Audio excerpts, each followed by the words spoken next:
नमस्कार दोस्तों, मैं विकी सर आपके अपने YouTube channel qualify with Vicky sir में आपका स्वागत करता हूं। दोस्तों, मैं आपको वर्णमाला पार्ट 5 आज बताऊंगा। पार्ट 4 में मैं आपको प्राणत्व के आधार पर, प्राण के आधार पर या वायु बल के आधार पर या हवा बल के आधार पर मैंने अल्प प्राण महाप्राण तक पढ़ाया था। आज बारी है घोषत्व के आधार पर, या कहिए स्वतंत्री के आधार पर, या कहिए कंपन के आधार पर इसकी बारी है। और दूसरा पॉइंट ये बनेगा कि जो स्वर और व्यंजन का मैंने आपको उच्चारण स्थान पढ़ाया है, दोनों का उच्चारण स्थान हम कैसे एक ही सूत्र में उसको पिरो दें, कैसे मैं एक ही ट्रिक में हम आपको पढ़ा दें, या कैसे आप इसको आसानी से जान लें, मैं आज आपको ये चीज बताएंगे। ठीक है, आइए देखते हैं। पहले हम फिर से मैं पुनः आपको एक बार दोहरा दूं। प्राणत्व के आधार पर दोस्तों, प्राणत्व के आधार पर, प्राणत्व के आधार पर, या कहीं दोस्तों इसे हम प्राणत्व के आधार पर कहिए, या कहीं से हवा बल के आधार पर, ठीक है, या कहीं से वायु बल के आधार पर। ठीक है, व्यंजन को दो भागों में बांटा गया है। व्यंजन को दो भागों में बांटा गया है दोस्तों। अगर आपको अल्प प्राण, महाप्राण, अघोष, सघोष अगर आपको अच्छे से याद करना है, अच्छे से कॉन्सेप्ट में समझना है, तो आपको इसी तरह पढ़ना होगा जैसे मैं बता रहा हूं। आप पहले इसका डायग्राम बना लीजिए, फिर इसका बनाइए। दूसरा आप पढ़िए घोषत्व के आधार पर, घोषत्व के आधार पर कामा, आप इसे कहिए स्वर तंत्री के आधार पर कामा, या इसे कहिए कंपन के आधार पर। ठीक है दोस्तों, हम इसके आधार पर भी दो भागों में बांटते हैं व्यंजन को। ठीक है, अब देखिए पहले हम इसको पढ़ लेते हैं। प्राणत्व के आधार पर या हवा बल के आधार पर या वायु बल के आधार पर दो भागों में बांटा गया है। पहला है दोस्तों अल्प प्राण। क्या है पहला? अल्प प्राण। और दूसरा है दोस्तों महाप्राण, महाप्राण। ठीक है, बस हमको ये जानना है, मैंने बताया था दोस्तों कि वर्ग जो होता है मैंने बताना है। जैसे क वर्ग में क ख ग घ अंगा, च वर्ग में च छ ज झ ञ, ट वर्ग में ट ठ ड ढ ढ़, त वर्ग में त थ द ध न, और प वर्ग में प फ ब भ म। 5 वर्ग है। ठीक है, हमको ये जानना है कौन से 5 वर्ग में से 25 प्राण है, 25 वर्ग में से कौन सा अल्प प्राण है, कौन सा महाप्राण है, हमको ये जानना है। ठीक है, तो कैसे हम जानेंगे इसके बारे में पहले जान लीजिए। जैसे हमारी 5 उंगली है, ठीक है, तो इसको मान लीजिए क ख ग घ अंगा। ठीक है, तो अब इसको इसी तरह रखिए, अल्प प्राण महाप्राण, अल्प प्राण महाप्राण, अल्प प्राण, अर्थात पहला तीसरा पांचवा अल्प प्राण, दूसरा चौथा के हमारे महाप्राण। समझ गए आप? तो वर्ग का दोस्तों, वर्ग का पहला तीसरा और पांचवा हमारा क्या है? अल्प प्राण, और दूसरा चौथा अक्षर क्या हमारा? महाप्राण है। ठीक है, वर्ग का दूसरा चौथा महाप्राण है। पहला तो इसमें मैं कहूंगा क ग अंगा, च ज ञ, ट ड अड़, त द न, प ब और म। ठीक है, अब इसमें देखिए जो बच्चा इसमें रख दीजिए, ख बच्चा है, घ बच्चा है, इसमें क्या बचा है? छ बच्चा है और झ बच्चा है, इसमें क्या बचा है? ठ बच्चा है और ध बच्चा है, इसमें क्या बचा है? थ बच्चा है और ध बच्चा है, इसमें क्या बचा है? फ बच्चा है और भ बच्चा है।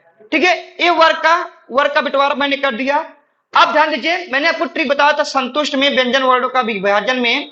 तो स्पर्श व्यंजन के बाद या कहिए मां के बाद दोस्तों, मां के बाद 4 अक्षर क्या आते हैं हमारे? तो मां के बाद 4 अक्षर क्या आते हैं हमारे? अंतस्थ आते हैं ना, अंतस्थ व्यंजन। तो य र ल और व हमारे क्या है? अंतस्थ व्यंजन है।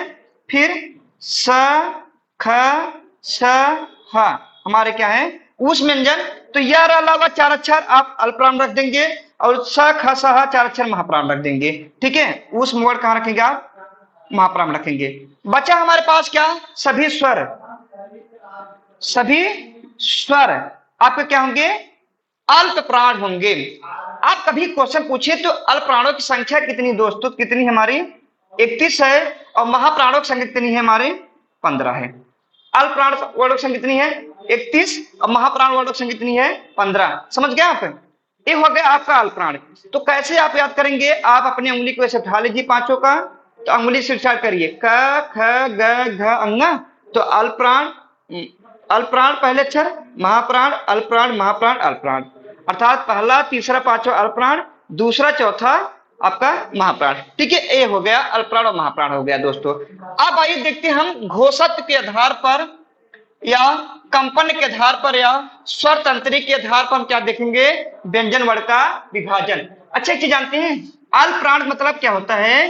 अल्प मतलब होता है थोड़ा, प्राण मतलब होता है हवा बल। जब हवा बल कैसा लगे? थोड़ा लगे। ठीक है, थोड़ा हवा बल, तो क्या हो जाएगा? अल्प प्राण होगा। और हवा बल जब होगा, महा मतलब होता है ज्यादा, जब हवा बल कैसा होगा? ज्यादा होगा, प्राण मतलब होता है हवा, क्या हो जाएगा हमारा? महाप्राण। समझ गए? अल्प प्राण होता है जब हवा बल थोड़ा लगे, और महाप्राण मतलब हवा बल जब आपका ज्यादा लगे। ठीक है, यहां तक हो गया दोस्तों। अब आइए देखते हैं घोषत्व के आधार पर या स्वर तंत्री के आधार पर या कंपन के आधार पर। इसका मतलब यह है दोस्तों कि जब भी हम किसी व्यंजन वर्ण का उच्चारण करते हैं, हमारे यहाँ जो स्वर तंत्री है, यहाँ पर किस प्रकार का कंपन हो रहा है। ठीक है, इसके आधार पर देखेंगे। ठीक है, तो इसके आधार पर दो भाग में बांटा गया है। पहला है अघोष, दूसरा है दोस्तों सघोष, या इसे हम कहते हैं घोष भी कहते हैं, या इसे हम घोष भी कहते हैं, अघोष और सघोष। ठीक है, अब पहले हम इसको बांट लेते हैं। अघोष कौन सा है, सघोष या घोष कौन सा है? तो दोस्तों वर्ग का पहले जान लीजिए, परिभाषा जान लीजिए। आ मतलब होता है बिना, घोष मतलब होता है कंपन के। जब आपके, ठीक है, जब आपका जो है, जैसे आप व्यंजन वर्ण का उच्चारण कर रहे हैं, जब आपका क्या होगा?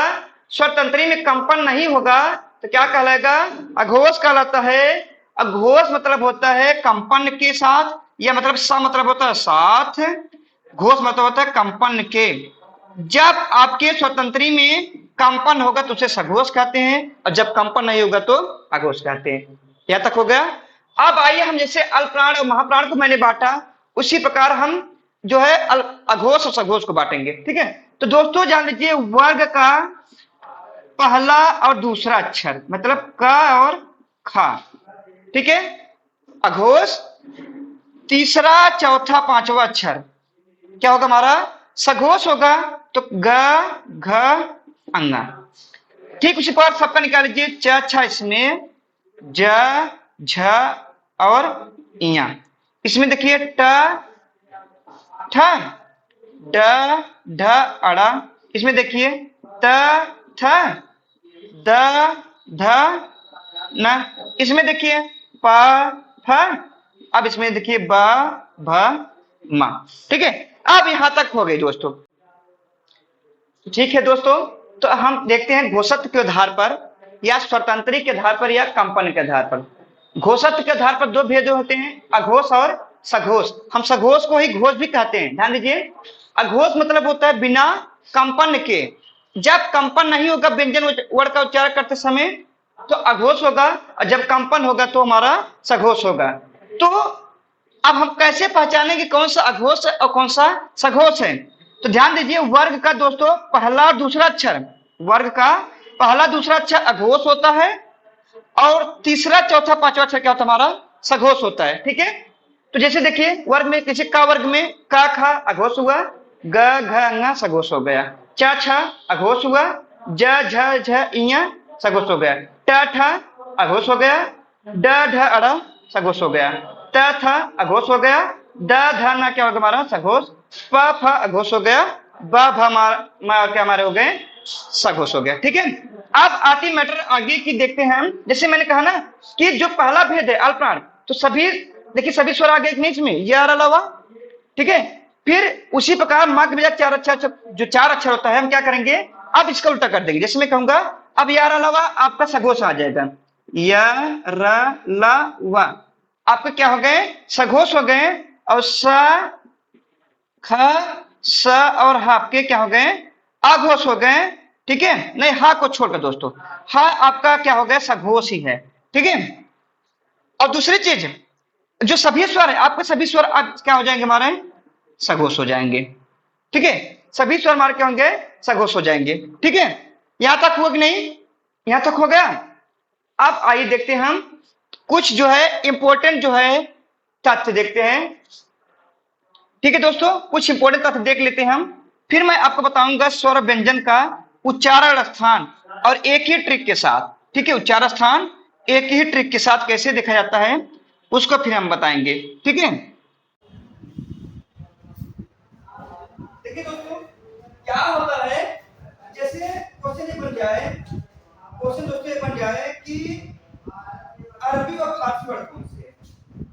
ठीक है, आगत व्यंजन, जैसे क्वेश्चन ये बन जाए आगत व्यंजन कौन कौन से हैं। ठीक है, तो ज और फ आगत व्यंजन हो गए। ठीक है, फिर आइए देखते हैं दोस्तों अरबी और फारसी वर्ड कौन से हैं। अरबी और फारसी वर्ड, अरबी व फारसी वर्ड कौन कौन से, अ क ख ग ज और फ हमारे क्या है, अरबी और फारसी वर्ण है। ठीक है, अ क ख ग ज और फ हमारे क्या है, अरबी व फारसी वर्ण। अरबी व फारसी मतलब होता है अरबी व फारसी के, ठीक है, योग से, ठीक है, आए हुए वर्ण। ठीक है, ये दो हो गए आपके। फिर एक होता है वत्सर्य। वत्सर्य वर्ण कौन कौन से हमारे, न र ल और स। ठीक है, ये हमारे क्या है, वत्सर्य वर्ण है। ठीक है, इतनी चीजें आप जान लीजिए, इंपॉर्टेंट तथ्य हैं। ठीक है, अब आइए हम आपको कुछ बताते हैं स्वर और व्यंजन वर्ण का उच्चारण स्थान एक ही ट्रिक से। दोस्तों स्वर और व्यंजन वर्ण का उच्चारण स्थान एक ही ट्रिक से, स्वर व व्यंजन वर्णों का उच्चारण स्थान। ठीक है, एक ही ट्रिक से, सूत्र से। ठीक है, देखिए कैसे होता है, जैसे मैं कहूंगा कंठ से, क्या क्या कंठ से कौन कौन वर्ड बोला जाता है, इसका सूत्र जैसे मैं कहूंगा अकुह। दोस्तों अकुह, विसर्गीय नाम, विसर्गीय नाम कंठा। ठीक है, क्या होगा, अकु विसर्गीय, विसर्गीय नाम कंठा। अर्थात कंठ से कौन कौन से वर्ड बोले जाते हैं, देखिए आ कु से कु वर्ग मतलब होता है क ख ग घ अंगा। ठीक है, फिर विसर्ग मतलब होता है विसर्ग, मतलब होता है आपका आ। ठीक है, ये हो गया कंठ को हो गया। देखिए हुआ कि नहीं, स्वर व्यंजन दोनों को मैंने विरोधी एक नहीं है किस सूत्र में। अब दूसरा सूत्र देखिए तालु का, ताल को देखिए इचु, इचु, इचु यशा नाम, यशा नाम तालु है। इकु, इचु यशा नाम तालु। देखिए ई, फिर आपका है चु वर्ग। दोस्तों जैसे च छ ज झ इया, फिर देखिए यह आपका है, फिर आपका बड़ा वाला सा है। ठीक है, ये आपके ताल से हैं। फिर मैं आपको बताऊंगा मूर्धा का। ठीक है, ट्रिक क्या होगा, ऋतु, ऋतु रसाणाम मूर्धा। ठीक है, ऋतु रसाणाम मूर्धा। देखिए री संस्कृत का, फिर ट वर्ग आपका आ जाएगा ट ठ ड ढ अड़ा। ठीक है, फिर आपका रा भी आ जाता है और षटकोण वाला सा। इतनी चीजें हाथ हो गई। आइए देखते हैं अगला दंत का। ऋतु लसा नाम, दोस्तों दंता, ऋतु लसा नाम दंता। देखिए नृ, फिर तू मतलब ता वर्ग आपका आ जाएगा त थ द ध और ना, फिर छोटा वाला सा। ठीक है, ये आपका हो गया दंत से। फिर अगला आपका उपु पद्मानिया नाम ओष्ठा। ठीक है दोस्तों, जान लीजिए आपके संस्कृत में भी वर्णमाला में आपका काम करेगा और हिंदी में, दोनों में काम करेगा। ठीक है, तो उ, ठीक है, उ, फिर आपका पा वर्ग आ जाएगा, प, फ, ब, भ और म, फिर पद्मानिया नाम। ठीक है, ये आपका उ हो गया। फिर बच्चा आपका एक और इंपॉर्टेंट देख लीजिए, वकारस्य दंतोष्ठा। वकारस्य दंतोष्ठा, अर्थात वह आपका कहां से बोला जाता है, आपका दंत से। ठीक है, अब बच्चा आपका जो है ए आय का, ए आय का देख लीजिए, ए आय का हाथ बोला जाता है। इसका सूत्र क्या है, ए दैतो कंठ तालु, ए दैतो कंठ तालु। तो देखिए ए दैतो मतलब ए आय। ठीक है, ए आय आपका कंठ तालु हो गया। एक और बच्चा आपका है ओ औ का, ओ औ। देखिए इसका सूत्र क्या है, ओ दैतो कंठ ओष्ठ।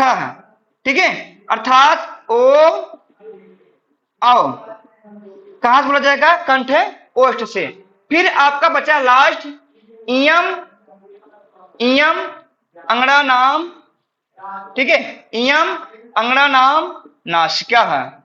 इसका मतलब होता है कि वर्ग का पंचम अक्षर इया, म, अंगा, अड़ा और ना। ठीक है, ये पांचों अक्षर कहां से हैं, अनुनासिक या नासिक। ठीक है दोस्तों, तो मैंने देखिए आपको स्वर और व्यंजन को, दोनों के वर्णों को एक ही सूत्र में उच्चारण आसान मैंने बता दिया। ठीक है, कंठ, ताल, दंत, मूर्धा, ओष्ठ, फिर ए आय का, फिर ओ आओ का, व का, यहां तक जो वर्ग का पंचम अक्षर, यहां तक मैंने आपको बता दिया। ठीक है दोस्तों, आज वर्णमाला पूरी तरह समाप्त हो गया। मैं अगली जो है क्लास में समास को लेकर आऊंगा दोस्तों। ठीक है, अगर क्लास अच्छी लगी हो दोस्तों तो अपने दोस्तों को जो है, अपने दोस्तों को शेयर करिए, सब्सक्राइब करिए।